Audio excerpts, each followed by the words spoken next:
Hello guys, this is your Miko Chef for today. Hello guys, today we will cook vegetables again because vegetables are healthy food. So, ginikisa ko na yung alamas, yung onion at green pepper. Lagay ko naman itong beans. Bisa-bisa lang naman. Tapos medyo maano na siya guys. Ilagay ko na yung kamote.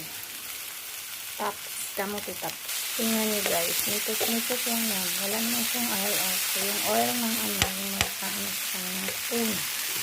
Ilagay ko na yung tuna. Flake in oil.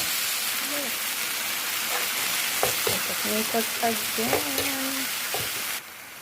I will not add any more seasoning guys.